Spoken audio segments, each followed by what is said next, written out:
Please welcome Planned Parenthood Southeast President and CEO, Carol McDonald.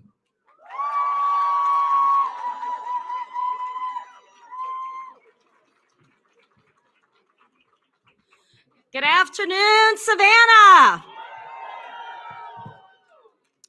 Wait a minute now. I thought I was back in the South. I thought that I was in the glorious city of Savannah, so I'm going to try that again. Good afternoon, Savannah. I am delighted to be here. My name is Carol McDonald. I am the President and CEO of Planned Parenthood Southeast and Planned Parenthood Advocates. I have been in this role for just 6 short months, and it is an honor and a privilege to lead this work at this critical time. I moved back to Georgia after being gone for 14 years. I was living in Washington, D.C. But when Roe fell on that fateful day, I felt called to come back home and link arms with all of you and be with you in the fight for our lives.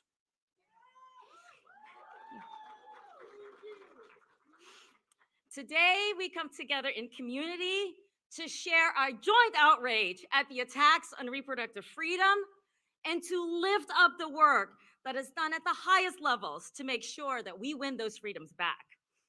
It has been yes, let's give it up for that. It has been 592 days since the United States Supreme Court overturned Roe v. Wade. In those very dark 592 days at Planned Parenthood, we have watched OBGYNs and medical professionals flee our state, medical students not wanting to come here at all for fear of being criminally prosecuted for providing basic health care. And our clinicians, our providers, I've watched them hold the hands of our patients and having to tell them that we cannot treat you here in Georgia. The 592 days since Roe fell have been dark, they've been hard, and they've been heavy. But even in the darkest moments, there have been glimmers of light. Support for abortion rights is at an all-time high, both nationally and right here in our state. People everywhere are standing up and showing out for our freedoms and our bodily autonomy. And we are blessed to have real champions of reproductive freedom right here in Savannah, in our state, and all the way to the White House. President Biden and Vice President Kamala Harris have been relentless in their pursuit to protect access to care in the face of state restrictions on abortions imposed after Roe fell. When the work gets hard, and y'all, it's really hard right now, it is so comforting to know that President Biden and Vice President Harris have our back.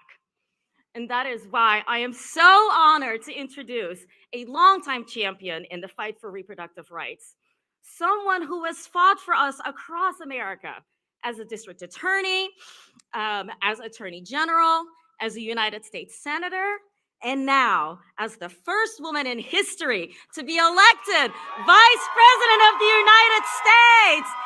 I need everybody to get excited. I need everybody to make some noise.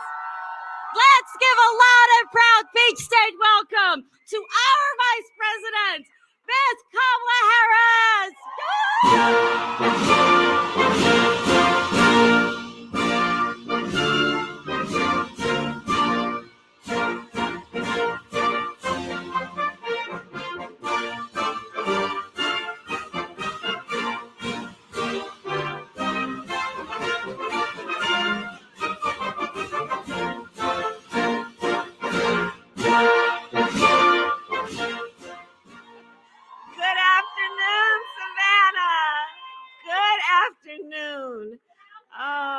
It is good to be back in Georgia. Thank you all. Can we please give it up for President McDonald and all of your work and your leadership? Truly.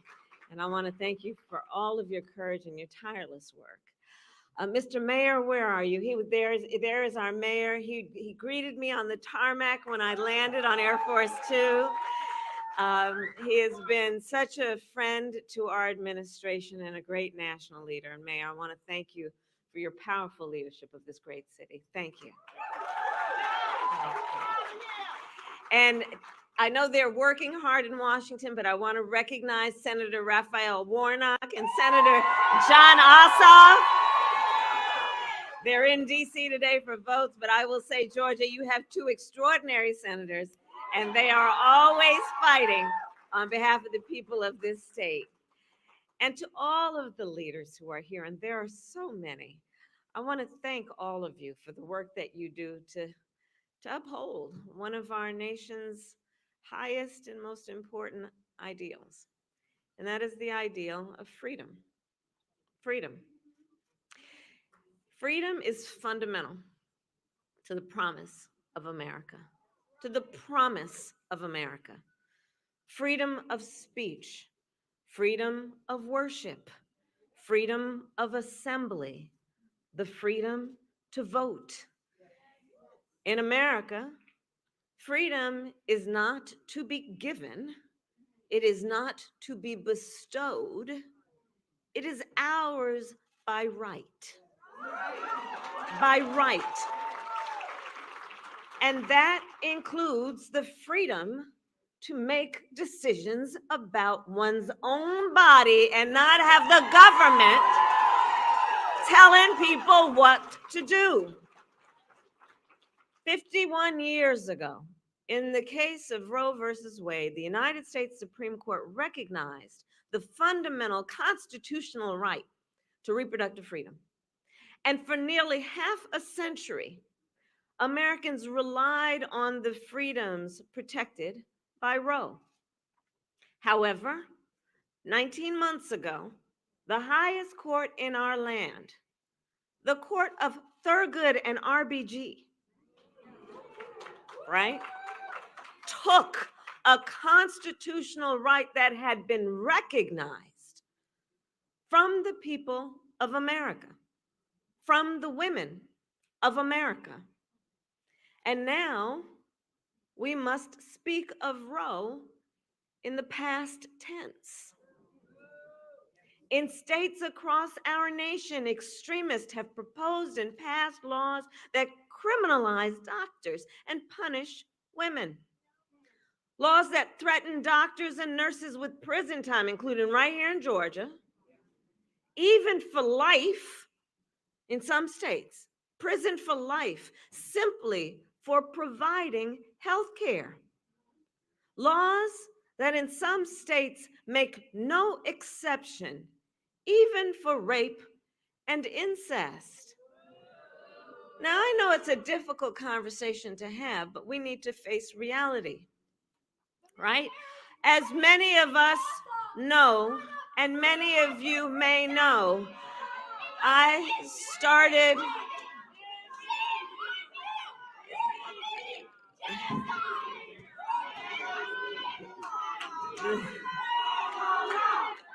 It's okay.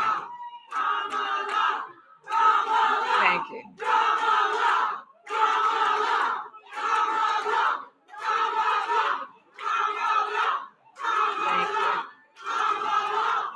Thank you. Thank you all. Thank you. Thank you all. And we know in a healthy democracy, we value the freedom of all people to be heard.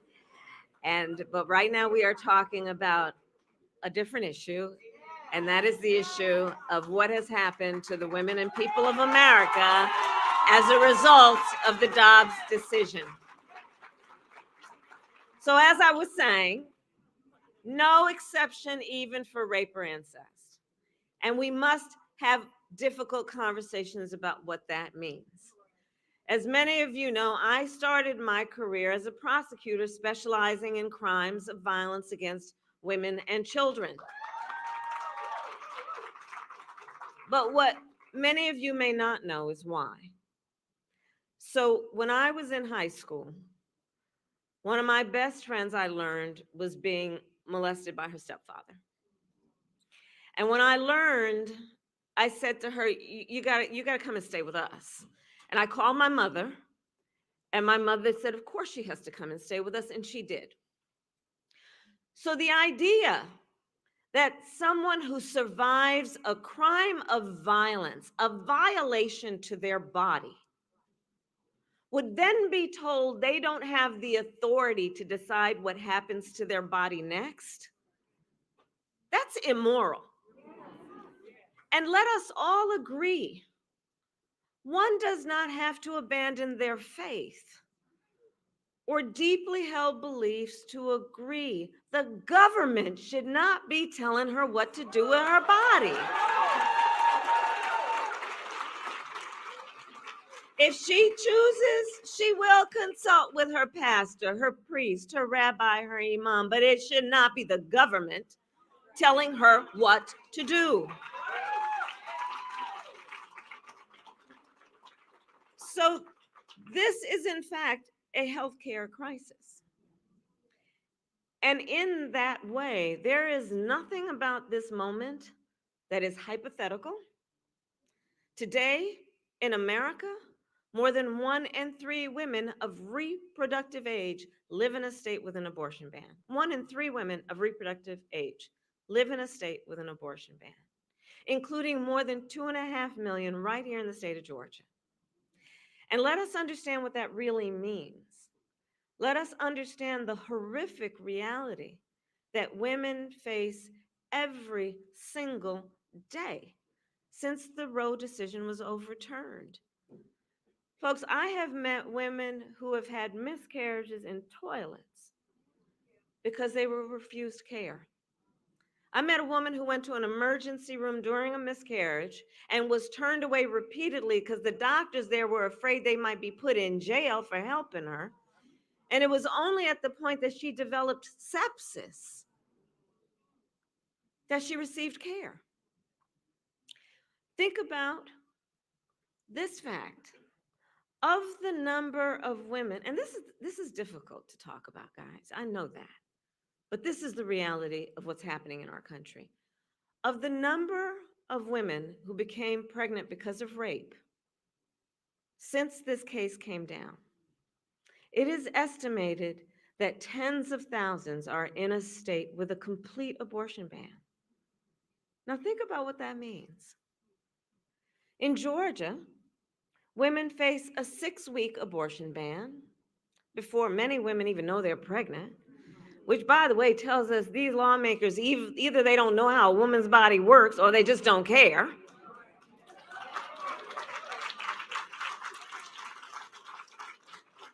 And in Georgia, because of the way the law is written, no exception for rape or incest unless they file a police report to get permission for an abortion after 6 weeks. Permission. So as a former prosecutor, again, we got to break this down, okay? Here's what we're talking about. So this means she needs to walk into a police department, be questioned by a police officer. If she lives in a small town, it might be somebody she knows. And she will be required, after what she's been through, required to recount the crime even if she don't want to talk about it.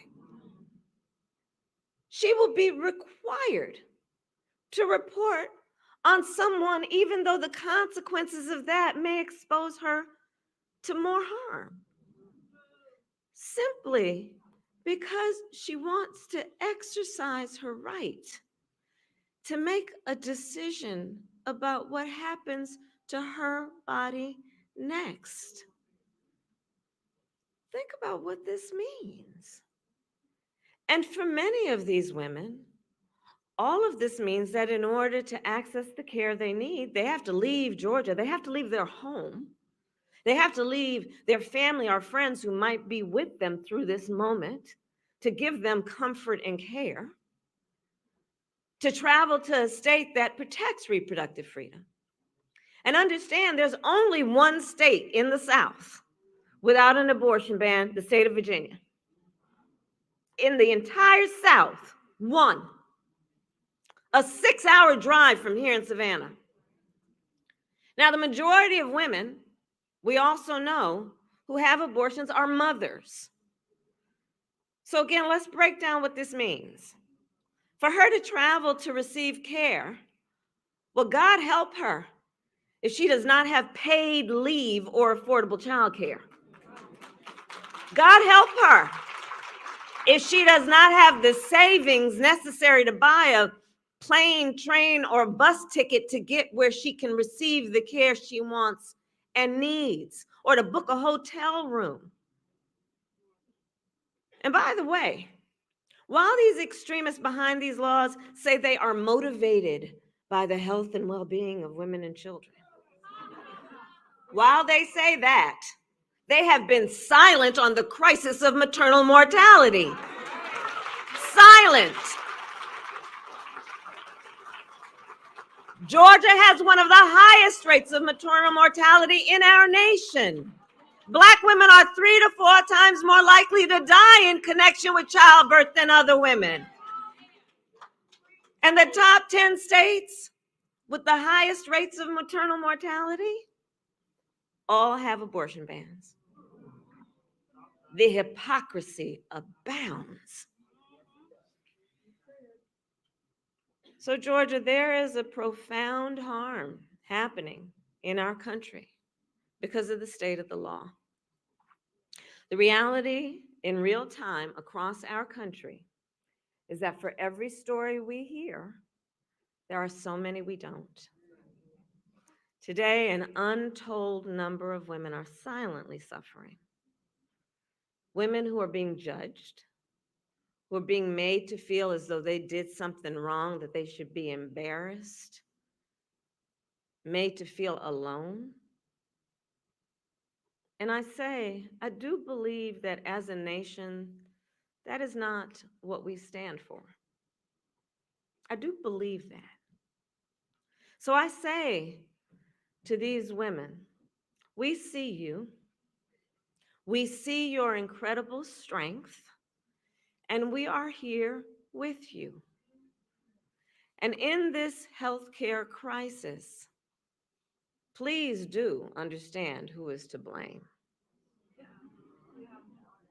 The former President Donald Trump handpicked 3 members of the United States Supreme Court justice because he intended for them to overturn Roe.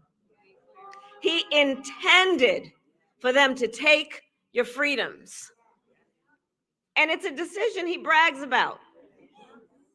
He said, well, for years, and I'm going to quote, they were trying to get rid of Roe v. Wade, trying to have it terminated. And then, but he said, I quote, I did it, he said, and I'm proud to have done it, he said. He is proud that women across our nation are suffering, proud that women have been robbed of a fundamental freedom, proud that doctors could be thrown in prison, in some cases for life, for caring for their patients, that young women today have fewer rights than their mothers and grandmothers. How dare he? How dare he?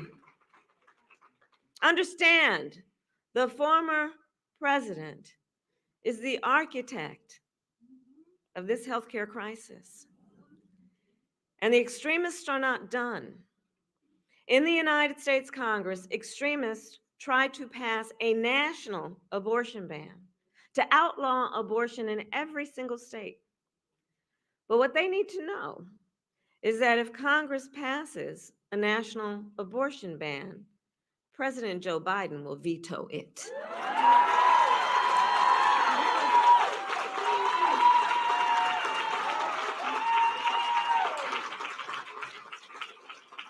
Because here's the deal about all of us. We trust women. We trust women. We trust women to make decisions about their own body. We trust women to know what is in their own best interest. And folks, women trust all of us to fight for their rights.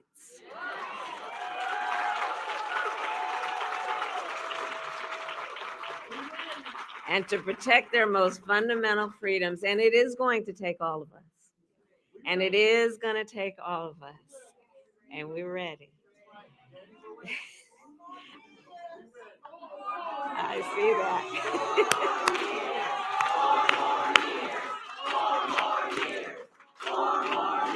So on that point, Joe Biden and I are fighting in court to protect women's access to medication and emergency care. We are strengthening patient privacy protections so that medical records stay between a woman and her doctor. And we are protecting the right of women to travel for abortion care and fighting for access to free contraception. Yes.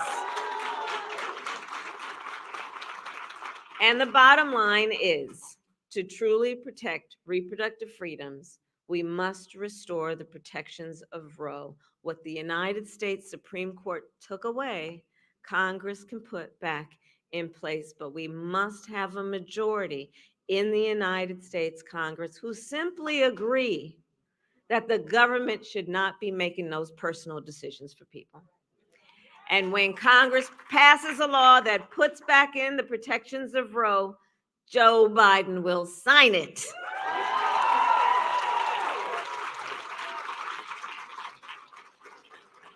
So again, I say it's going to take all of us to get there, everybody here, and the momentum is on our side. We are winning. Since Roe was overturned, every time reproductive freedom has been on the ballot, the people of America have voted for freedom, from Kansas to California to Kentucky, in Michigan and Montana and Vermont and Ohio.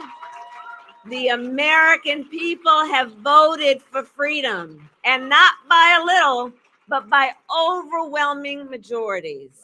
Proving also, by the way, and I say that to whichever political pundits might be behind those cameras, proving also that it is not a partisan issue.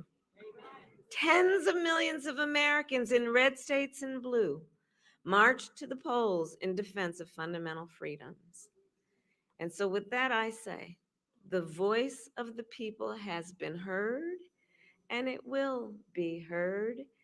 And then I say and ask in conclusion, Georgia, are you ready to make your voices heard? Do we trust women? Do we believe in reproductive freedom? Do we believe in the promise of America? And are we ready to fight for it?